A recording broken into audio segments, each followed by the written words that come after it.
কলটি রিসিভ করতেই ওপাশ থেকে ইমন বলে উঠল, এয়ারপোর্টে তুর্যর উপরে হামলা হয়েছিল, তুর্যর বুকে গুলি লেগেছে, ওর অবস্থা খুব খারাপ। আমরা এয়ারপোর্টেই আছি, এয়ারপোর্টের ডক্টর তুর্যর ট্রিটমেন্ট করছে। আর হ্যাঁ, আন্টি হার্টের পেশেন্ট, তাই আঙ্কেল আন্টিকে কিছু জানাবেন না প্লিজ। সম্ভব হলে আপনি এয়ারপোর্টে চলে আসুন। মায়ার হাত থেকে ফোনটা পড়ে গেল। মায়া ইমনের পুরো কথা শুনল কি না কে জানে। মায়ার রুম থেকে ভেসে আসলো বুক ফাটা আর্তনাদের শব্দ। সেই কান্নার শব্দ গিয়ে পৌঁছালো আতিয়া বেগম এবং আরাফ খানের কানে। কিন্তু কি জানি ভেবে তারা আর নিজেদের রুম থেকে বের হলো না। কান্না করতে করতে মায়া কোনো রকমে ফোনটা হাতে নিয়ে দৌড়ে বেরিয়ে গেল নিজের রুম থেকে। ড্রয়িং রুমে সে কাউকে দেখতে পেল না, তাই কাউকে কিছু বলেও বেরোতে পারল না। মায়া কান্না করতে করতে গাড়ির কাছে গিয়ে ড্রাইভারকে বলল এয়ারপোর্টে যেতে। 1 ঘন্টা পর মায়া এয়ারপোর্টে এসে পৌঁছালো। পরনে তার বাড়িতে পরার একটি নর্মাল সুতির 3 পিস। সারা রাস্তা পাগলের মতো কান্না করতে করতে এসেছে মেয়েটা। ওড়নাটা ভালো করে মাথায় টেনে নিয়ে গাড়ি থেকে নেমে দাঁড়ালো মায়া। গাড়ি থেকে নেমেই তাড়াতাড়ি ইমনকে কল করলো। ওপাশ থেকে ইমন কল রিসিভ করতেই মায়া উতলা হয়ে বলতে থাকে, ভাইয়া আমি এয়ারপোর্টে চলে এসেছি। আপনারা কোথায় আছেন এখন? উনি এখন কেমন আছেন? আমি কোথায় আসবো ভাইয়া? রিল্যাক্স, আপনি একটু শান্ত হন ভাবি। আপনি কোথায় আছেন আমাকে বলুন, আমি আসছি আপনার কাছে। আমি টার্মিনাল 2-এর সামনে দাঁড়িয়ে আছি। ওকে, আপনি ওখানেই দাঁড়ান, আমি আসছি। ঠিক আছে, একটু তাড়াতাড়ি আসুন ভাইয়া। ওকে। তারপর মায়া ফোন রেখে দিল। মায়া বুকের মাঝে নাম না জানা এক অশান্তির ঝড় সৃষ্টি হয়েছে। মায়া কোনোভাবেই নিজেকে সামলাতে পারছে না, বারবার বুক ফেটে কান্না আসছে। 2 মিনিটের মাথায় ইমন এসে পৌঁছালো মায়ার কাছে। ইমনকে দেখে মায়া কান্না করতে করতে বলল, ভাইয়া উনি কোথায়? তুর্য ভেতরে আছে, ওর অবস্থা খুব খারাপ হওয়ার কারণে ওকে যত দ্রুত সম্ভব লন্ডনে শিফট করছি। আপনি আমার সাথে ভেতরে চলুন, আমি একবার আপনাকে ওর সাথে দেখা করিয়ে দিচ্ছি। ভাইয়া বাবাইকে বিষয়টি জানানো উচিত ছিল। দাঁড়ান, আমি বাবাইকে একটা কল করি। না না, আঙ্কেলকে কিছু বলতে হবে না, আমি তন্নি এবং ওর হাজবেন্ডের সাথে কথা বলেছি, ওরাও বিষয়টি আঙ্কেল আন্টিকে জানাতে নিষেধ করেছে। মায়া আরাফ খানকে কল করতেই যাচ্ছিল, কিন্তু তন্নি আর নীরব খান বাড়ির কাউকে তুর্যর ব্যাপারে কিছু বলতে নিষেধ করেছে শুনে মায়া আর কল করলো না আরাফ খানকে। তারপর ইমন মায়াকে কল করে সব ফর্মালিটি পূর্ণ করে এয়ারপোর্টের ভিতর চলে গেল। মায়া তখন ইমনকে জিজ্ঞেস করে, আমরা এখানে কেন আসলাম? তুর্য এখানে আছে তাই। নীরব মায়ার দিকে তাকিয়ে দেখল অনেকটা সময়। কান্না করার ফলে মায়ার চোখ মুখ একদম শুকনো লাগছে। মায়ার গায়ের রং ফর্সা, তাই কান্না করলেই গাল এবং নাক রক্তিম বর্ণ ধারণ করে। এয়ারপোর্টের ভিতরে গিয়ে তারা একটি গাড়িতে উঠল। ইমন তখন গাড়িতে থাকা একটি পানির বোতল মায়ার দিকে এগিয়ে দেয়। মায়ার অনেকটা সময় ধরে পানি পিপাসা অনুভূতি হচ্ছিল, তাই মায়া বোতলটা খুলে একটু পানি খেয়ে নিল। তারপর গাড়ি চলতে শুরু করে। মায়া জানে যে গন্তব্য বেশি দূরে না, সামনে থাকা কোনো এক বিমানের কাছে গিয়ে নামতে হবে তাদের। কিন্তু এই অল্প সময়ের মধ্যেই মায়া কিভাবে যেন ঘুমিয়ে পড়ল। গাড়ি থামতেই ইমন বেশ কয়েকবার ডাকলো মায়াকে। মায়ার যখন ঘুম ভাঙে তখন মায়া সুন্দর এবং পরিপাটি একটি রুমে নিজেকে আবিষ্কার করে। হঠাৎ মায়ার মনে পড়ে তুর্যর কথা। তুর্যর কথা মনে পড়তেই মায়া তাড়াতাড়ি করে উঠে বসলো। তারপর হঠাৎ কান্না করতে করতে বলতে থাকলো, তুর্য কোথায়? কি হয়েছে তুর্যর? আর আমি এখানে আসলাম কিভাবে? তারপর মায়া ভাবলো হয়তো অতিরিক্ত স্ট্রেস নেওয়ার কারণেই সে জ্ঞান হারিয়েছিল। কারণ মায়া যদি ঘুমোতো তাহলে 2-1 বার ডাক দেওয়ার সঙ্গে সঙ্গেই মায়া উঠে পড়তো। তখন গাড়ির মধ্যে অজ্ঞান হয়ে পড়ার কারণে হয়তো ইমন তাকে এয়ারপোর্টের আশেপাশে কোনো হোটেলের রুমে রেখে তুর্যকে নিয়ে চলে গেছে। এসব কিছু ভেবে মায়া কিছুক্ষণ হাঁটুতে মুখ গুজে কান্না করতে থাকে। তারপর কি যেন মনে হতেই ফোনটা খুঁজতে থাকে চারিদিকে। একটু খোঁজাখুঁজির পরে টেবিলের ওপর তার ফোনটা পেয়েও যায়। ফোন হাতে নিয়ে মায়া প্রথমেই কল করে ইমনের কাছে, কিন্তু ফোনে কোনো সিগন্যাল পাচ্ছি না। তাই মায়া ভাবলো বাসায় গিয়ে বাবাইকে এবার সবটা জানাতেই হবে। তাই মায়া আর দেরি না করে দ্রুত ওই রুম থেকে বেরিয়ে যেতে নিল। কিন্তু দরজার কাছে যেতেই মায়া বুঝতে পারল দরজাটা বাইরের থেকে লক করা আছে।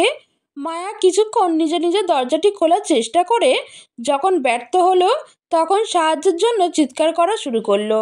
হেল্প, কেউ আছেন? আমি এই রুমে আটকে গেছি, আমাকে প্লিজ এই রুম থেকে বের হতে সাহায্য করুন। কিন্তু কোথাও কারো কোনো শব্দ পাওয়া গেল না। মায়া বুঝতে পারল না তার সাথে এসব কি হচ্ছে।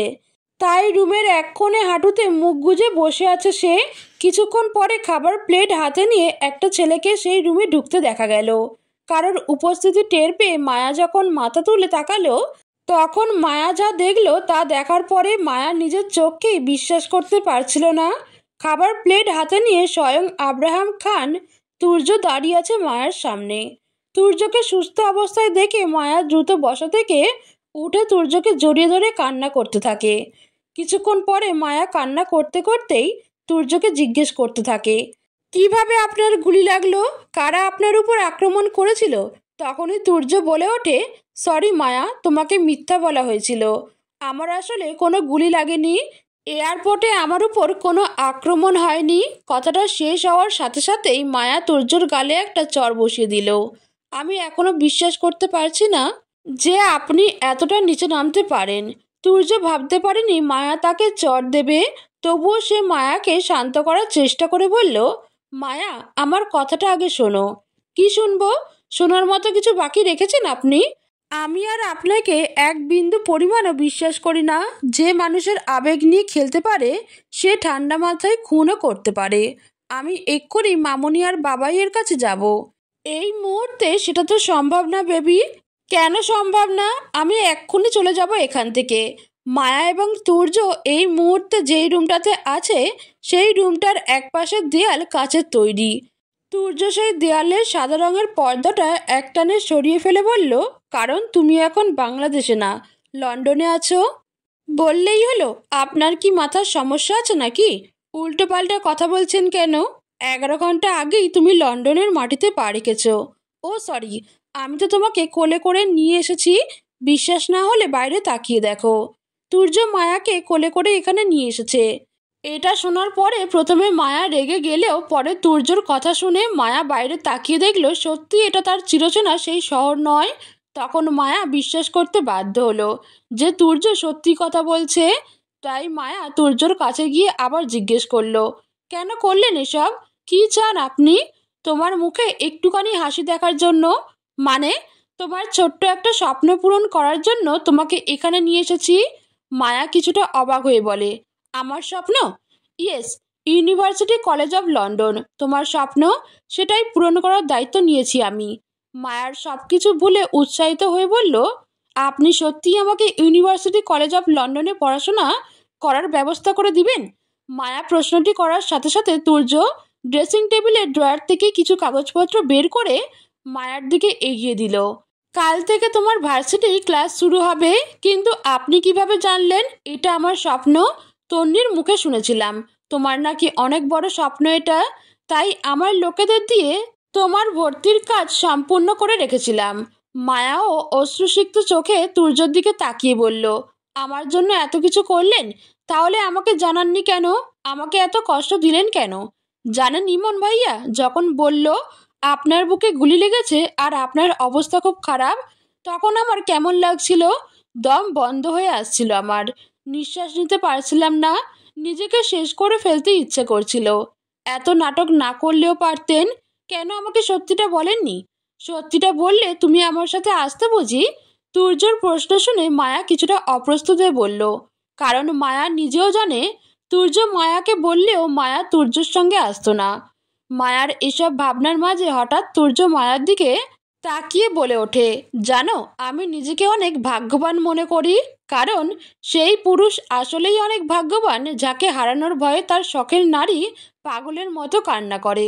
মায়া তুর্যর কথার কোনো প্রতিউত্তর করল না, বরং ভার্সিটির বিষয়ে বিভিন্ন কথা জিজ্ঞেস করে এই কথাটি ঘুরিয়ে ফেলার চেষ্টা করলো। অনেকক্ষণ যাবৎ কথা বলার ফলে মায়ার জন্য নিয়ে আসা খাবারটা ঠান্ডা হয়ে গেছে। তাই তুর্য একজন মেয়েটকে ডেকে খাবারটা চেঞ্জ করে দিতে বলল। মায়া তখন তুর্যকে জিজ্ঞেস করলো, আচ্ছা এটা কি কোনো হোটেল রুম? না, এটা আমাদের ফ্ল্যাট। আমাদের মানে? তুর্য তখন মায়ার চোখের দিকে তাকিয়ে বলল, আমাদের মানে আমার আর তোমার, আজ থেকে তুমি এই রুমেই থাকবে, আর পাশের রুমটা আমার। কোনো কিছুর প্রয়োজন হলে আমাকে ডেকো। এখানে আমাকে কতদিন থাকতে হবে? তোমার পড়াশোনা শেষ হতে মিনিমাম 5 বছর লাগবে। এর মধ্যে আমি আমার বিজনেস বাংলাদেশে শিফট করে ফেলবো। তারপর তোমার পড়াশোনা শেষ হলে আমি তোমাকে নিয়ে বাংলাদেশে চলে যাব। তুর্যর কথার প্রতিউত্তর হিসেবে মায়া মাথা নাড়িয়ে সম্মতি জানালো। তুর্য মায়ার রুম থেকে বেরিয়ে যেতে নিলেই মায়া তুর্যকে ডেকে বলে উঠল, আপনার ফোনটা একটু দেওয়া যাবে? মামনি আর বাবাইকে কল করে সবটা জানাতাম। আব্বু আম্মুকে তোমার কিছুই জানাতে হবে না, ওনারা সবটাই জানে। তুমি আগে ফ্রেশ হয়ে খাবার খেয়ে নাও, তারপরে কথা বলো অন্যদের সাথে। মায়া যেন নিজের কানকেই বিশ্বাস করতে পারছে না শেষ পর্যন্ত কিনা তার বাবাই আর মামনি এসবের সাথে জড়িত হয়েছে। তুর্য চলে যেতে নিলে মায়া আবারও তুর্যকে ডেকে উঠল, এই যে শুনছেন? আবার কি হলো? আমি ফ্রেশ হব, আমার ড্রেস লাগবে। ও হ্যাঁ, তোমাকে বলতে ভুলে গিয়েছিলাম, খাটের পিছনের লাগেজে দেখো তোমার প্রয়োজনীয় কিছু জিনিস আছে, সাথে দুটো ড্রেসও হয়তো আছে। আসার সময় আম্মু দিয়ে দিয়েছিল। ওখান থেকে যে কোনো একটা নিয়ে পরে নাও। বিকেলে আমি তোমাকে নিয়ে শপিংয়ে বেরোবো। কথাগুলো বলে তুর্য তার রুম থেকে চলে গেল। তুর্য চলে যাওয়ার পরে মায়া লাগেজটা খুলে সেখান থেকে একটা ড্রেস বের করে ওয়াশরুমে চলে গেল ফ্রেশ হতে। অনেকটা সময় নিয়ে লম্বা একটা শাওয়ার নিল মায়া। তারপর ওয়াশরুম থেকে বেরিয়ে দেখলো তার জন্য রুমে খাবার দেওয়া হয়েছে। মায়ার প্রচণ্ড খিদে পেয়েছিল, তাই সে খাবার খাওয়ার জন্য বসে গেল। খাওয়া শুরু করতেই যাবে তখনই মায়ার মনে হলো তুর্যর কথা। তুর্য খেয়েছে তো, তাই মায়া খাবারগুলো ঢেকে রেখে চলে গেল তুর্যর খোঁজ করতে। তুর্যকে খুঁজতে রুম থেকে বেরিয়ে মায়া যা দেখলো তা দেখার জন্য মায়া মোটেও প্রস্তুত ছিল না। মায়া এতক্ষণ রুমের ভিতরটা দেখে ভেবেছিল এটা হয়তো 2 অথবা 3 রুমের সুন্দর একটা ফ্ল্যাট, কিন্তু রুম থেকে বেরোতেই এই ফ্ল্যাটের আকৃতিটা দেখে মায়ার সেই ধারণা ভুল প্রমাণিত হলো। ফ্ল্যাটটা দেখে মায়া যেন তুর্যর কথা একদম ভুলেই বসলো। মায়া নিজের মতো করে ঘুরে ঘুরে দেখতে থাকলো পুরো ফ্ল্যাটটা। এই ফ্ল্যাটে মোট 6টা রুম আছে, তার মধ্যে 3টা বেডরুম এবং বাকি 3টা লাইব্রেরি, অফিস রুম ও স্টোর রুম হিসেবে ব্যবহার করা হচ্ছে। মায়া সব কয়টা রুম ঘুরে দেখলেও এখনো ঘুরে দেখেনি তুর্যর রুম, তাই কৌতূহল বশত তুর্য রুমে ঢুকে গেল। তুর্যর রুম দেখে মায়া আরও অবাক হয়ে গেল আর ভাবতে থাকলো একটা মানুষের ঘর কিভাবে এত সুন্দর হয়। মায়ার রুমের পাশে ব্যালকনি থাকলেও তুর্যর রুমে ব্যালকনির পরিবর্তে মিনি ছাদ করা। রুম থেকে গ্লাসের দরজা পেরিয়ে মিনি ছাদে প্রবেশ করতেই চোখে পড়ল ছাদের এক পাশে রয়েছে বিভিন্ন রকমের দেশীয় বিদেশি ফুলের গাছ এবং অন্য পাশে রয়েছে ছোট্ট একটা সুইমিং পুল। সুইমিং পুলটা দেখে মায়া আনন্দে নেচে উঠল। তারপর দৌড়ে গিয়ে সালোয়ারটা একটু উপরে উঠিয়ে সুইমিং পুলের পানিতে পা ডুবিয়ে বসে পড়ল। একটু পরে তুর্য ওয়াশরুম থেকে বেরিয়ে সুইমিং পুলের দিকে তাকাতেই দেখল মায়া মনের আনন্দে সুইমিং পুলের পানি নিয়ে খেলা করছে। তখনই তুর্য ফোনটা হাতে নিয়ে মায়ার কিছু ছবি উঠালো। তারপর তুর্য নিজেই কফি মেকারের কাছে গিয়ে 2 কাপ কফি বানিয়ে নিয়ে রওনা হলো মায়ার দিকে। মায়া নিজের মতো করে পানিতে পা ডুবিয়ে পানি নিয়ে খেলা করছিল। তখনই তুর্য 2টো কফির কাপ নিয়ে গিয়ে বসলো মায়ার পাশে। তারপর একটি কাপ এগিয়ে দিল মায়ার দিকে। মায়া তুর্যর হাত থেকে কফির কাপটি নিয়ে বলল, সরি। কেউ কোনো কিছু দিলে তাকে থ্যাংক ইউ বলতে হয় সেটা জানতাম, কিন্তু সরি বলতে হয় সেটা তো জানতাম না। সরিটা অনুমতি না নিয়ে আপনার রুমে ঢুকেছি বলে। সমস্যা নাই, তুমি যে কোনো সময় এই রুমে আসতে পারো। জানেন, এখানে না আসলে আমি এটা জানতেই পারতাম না যে একটা ফ্ল্যাটও এত সুন্দর হতে পারে। Thank you. আসলে এই ফ্ল্যাটের ডিজাইনটা আমি নিজেই নিজের মনের মতো করেছি, আর ফ্ল্যাটটা একদম আমার নিজের হাতের গোছানো। তাই? কফি খেতে খেতে তুর্য মায়ার দিকে অনেকক্ষণ একদৃষ্টিতে তাকিয়েছিল। মায়া সেটা খেয়াল করতেই তুর্যকে জিজ্ঞেস করলো, কি হলো, এভাবে কি দেখছেন? তোমাকে আমাকে এভাবে দেখার কি আছে? আছে, অনেক কিছু আছে। যেমন যেমন আজকে তুমিটা একদম অন্যরকম। আজ তুমি আমার সঙ্গে মন খুলে কথা বলছো, যা গত কয়দিনে কখনো হয়নি। এতদিন কথা বলার জন্য আমার পাশে তন্নি আপু, মামুনি, বাবাই সবাই ছিল, কিন্তু এখন এই শহরে আমার বন্ধু এবং শত্রু বলতে শুধু আপনি আছেন, যার সাথে আমি কথা বলতে পারি। তাই যদি বলি বাধ্য হয়ে কথা বলছি আপনার সাথে। তাহলে বলবো বাকিটা জীবন বাধ্য হয়েই থেকে যাও আমার পাশে। কথা দিচ্ছি অভিযোগ করার কোনো সুযোগ দেব না তোমাকে। মায়া কফির কাপে চুমুক দিতে দিতে বলল, পাশে থাকবো কিনা জানি না, কিন্তু এটুকু কথা দিতে পারছি যে কখনো ছেড়ে যাব না। দুটোর মধ্যে তফাৎ সময় হলে বুঝবেন। অপেক্ষায় রইলাম। তারপর তুর্য কিছুক্ষণ মায়ার দিকে তাকিয়ে থেকে বলল, আমাদের সম্পর্কটা কি এমনই থাকবে? কেমন? তুমি বুঝো না কেমন? না, বুঝিয়ে বলেন। আমি বলতে চাইছি আমাদের সম্পর্কটা কি এলোমেলোই থাকবে সারা জীবন? তুমি কি কখনো আমাকে মেনে নেবে না? আপনার আর আমার সম্পর্কটাকে আমি চাইলেও কখনো অস্বীকার করতে পারবো না। কারণ বিয়ে কোনো ছেলে খেলা না। আমি আপনাকে আমার স্বামী হিসেবে মানি, কিন্তু সেই স্বামীর অধিকারটা আপনাকে দিতে পারবো না। দেখুন, আমাদের এই এলোমেলো সম্পর্কটাকে গুছিয়ে নেওয়ার জন্য আমার সময় চাই। দিলাম তোমাকে সময়, যত খুশি সময় নাও, কিন্তু সর্বশেষে তুমি আমার হও। আচ্ছা চলো, এবার আমাদের বের হতে হবে। কোথায়? তোমাকে না তখন বললাম বিকেলে তোমাকে নিয়ে শপিংয়ে বেরোবো? ও হ্যাঁ, দেখেছেন, একদম ভুলে গিয়েছিলাম। যাও, তুমি গিয়ে তৈরি হয়ে নাও। মায়া চলে যেতে নিয়েও আবার কিছু একটা মনে হতেই থেমে তুর্যর দিকে তাকিয়ে বলল, আমি তো আপনাকে জিজ্ঞেস করতে বেরিয়েছিলাম যে আপনি খাবার খেয়েছেন কি না, কিন্তু এখানে সুইমিং পুল দেখে এতটা আনন্দিত হয়েছিলাম যে সেই কথাটা আমার মাথা থেকেই চলে গিয়েছিল। আচ্ছা সে যাই হোক, আপনি খেয়েছেন? না। তাহলে চলুন একসাথে খেয়ে নেই। না, এখন আর খেতে হবে না। এখন চলো আমার সাথে, আমরা শপিং শেষ করে রেস্টুরেন্টে খেয়ে তারপর ফিরবো। ওকে। ওকে। মায়া খুব অল্প সময়ের মধ্যে তৈরি হয়ে তুর্যর কাছে চলে আসলো। তারপর তুর্য এবং মায়া দুজন মিলে ফ্ল্যাট থেকে বেরিয়ে লিফটের সামনে চলে গেল। তুর্যর ফ্ল্যাটটা 27 ফ্লোরে যাওয়ার কারণে লিফটে করে নামতেও একটু সময় লাগছিল। তখনই মায়া তুর্যকে উদ্দেশ্য করে বলে ওঠে, এত উপরে মানুষ থাকে? আমি তো থাকি, আপনি কি মানুষ? তুর্য চোখ রাঙিয়ে মায়ার দিকে দেখে তাকিয়ে বলল, আমাকে দেখে তোমার মানুষ মনে হয় না? না। কথাগুলো বলতে বলতেই লিফট খুলে গেল। মায়েরাও তাই তুর্য আর কোনো কথা বলার সুযোগ না দিয়ে তাড়াতাড়ি বেরিয়ে গেল লিফট থেকে। মায়ার পিছু পিছু তুর্যও বেরিয়ে গেল। তারপর মায়াকে সাথে করে নিয়ে যে এগিয়ে গেল পার্কিং এরিয়ার দিকে। সেখানে গিয়ে ব্ল্যাক কালার একটি রোলস রয়েসি লা রোস নইরে ড্রপটাল তে বসে পড়ল তুর্য, যার মূল্য প্রায় 3 কোটি মার্কিন ডলার বা প্রায় 360 কোটি টাকা। তুর্য নিজে গাড়িতে বসে সিট বেল্ট লাগিয়ে মায়াকে উদ্দেশ্য করে বলল, কি হলো, ওখানে দাঁড়িয়ে আছো কেন? যাবে না নাকি? তুর্যর কথা শুনে মায়া এগিয়ে গিয়ে তুর্যর পাশের সিটে বসে পড়ল। তারপর তুর্যকে জিজ্ঞেস করলো, আচ্ছা এই গাড়িটা কি আপনার? তুর্য কপাল কুঁচকে মায়ার দিকে তাকিয়ে বলল, তোমার কি মনে হয়? আশ্চর্য, আমার আবার কি মনে হবে? আমি বুঝতে পারছি না বলেই তো আপনাকে জিজ্ঞেস করলাম। আমার গাড়ি না হলে কি চাবিটা আমার কাছে থাকতো? চাবি তো চুরি করেও নেওয়া যায়। কি, আমাকে দেখে তোমার চোর মনে হয়? ছি ছি, আপনাকে চোর ভাববো কেন? তাহলে তোমার মুখটা একটু বন্ধ করো। ওকে, এই যে মুখে আঙুল দিলাম, আর একটাও কথা বলবো না। তুর্য মায়াকে সঙ্গে করে নিয়ে শপিং মলে পৌঁছে গেল। তারপর গাড়ি পার্কিং এরিয়ায় রেখে মায়ার হাত ধরে শপিং মলের ভেতরে চলে গেল। তুর্য প্রথমেই মায়ার জন্য 20 থেকে 22টা লং ড্রেস কিনে নিল, যেগুলো পরে মায়া ভার্সিটিতে যেতে পারবে। তারপর সবসময় ব্যবহারের জন্য কিছু ড্রেস নিয়ে নিল। তুর্য যখন মায়ার জন্য ড্রেস পছন্দ করছিল, তখন মায়া তুর্যর থেকে খানিকটা দূরে গিয়ে একজন মহিলা সেলসম্যানকে নিজের সাইজ বলে কিছু ছোট কাপড় নিয়ে নিল।